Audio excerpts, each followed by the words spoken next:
जीवन का अंतिम सत्य मृत्यु है। ये बात जो लोग समझ लेते हैं वे गलत कामों से दूर रहते हैं। मृत्यु के बाद कोई भी व्यक्ति अपने साथ कुछ चीज नहीं ले जा सकता है। इसीलिए हमें धर्म के अनुसार ही कर्म करना चाहिए।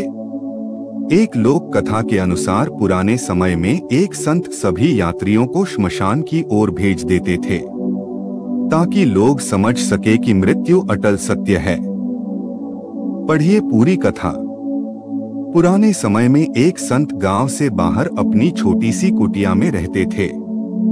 उनकी कुटिया गांव से बाहर थी, इस कारण कई बार अनजान लोग भी उनके पास रुकते थे।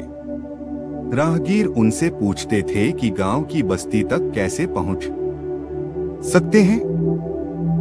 संत उन्हें सामने की ओर इशारा करके रास्ता बता देते थे।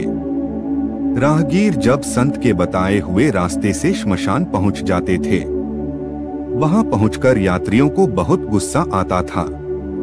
कुछ लोग संत को बुरा भला कहते और कुछ लोग चुपचाप दूसरा रास्ता खोजने लगते थे।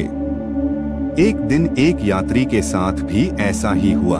वह क्रोधी स्वभाव का था। श्मशान पहुंचकर उसे संत पर बहुत गुस्सा आया। क्रोधित यात्री संत को बुरा भला कहने के लिए उनकी कुटिया में पहुंच गया। उसने संत से कहा कि तुमने गलत रास्ता क्यों बताया। राहगीर ने संत को खूब गालियां सुनाई। जब यात्री चिल्लाते चिल्लाते थक गया तो वह शांत हो गया। तब संत बोले कि भाई, श्मशान भी बस्ती ही है। तुम लोग जिसे बस्ती कहते हो वहाँ रोज किसी न किसी की मृत्यु होती है, रोज किसी न किसी का घर उजड़ जाता है, लोगों का आना जाना लगा रहता है। लेकिन श्मशान ही एक ऐसी बस्ती है जहाँ कोई एक बार आता है तो वह फिर कहीं और नहीं जाता। श्मशान भी एक बस्ती है, यहाँ जो एक बार बस गया वो हमेशा के लिए यहीं रहता है। मेरी नजर में तो यही बस्ती है। हर इंसान के लिए यही अंतिम पड़ाव है। सभी को मृत्यु के बाद यहीं आना है। इसीलिए हमें गलत कामों से बचना चाहिए।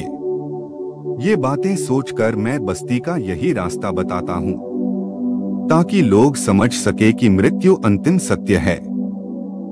संत की ये बात सुनकर यात्री को एहसास हो गया कि उसने संत पर चिल्लाकर गलती की है।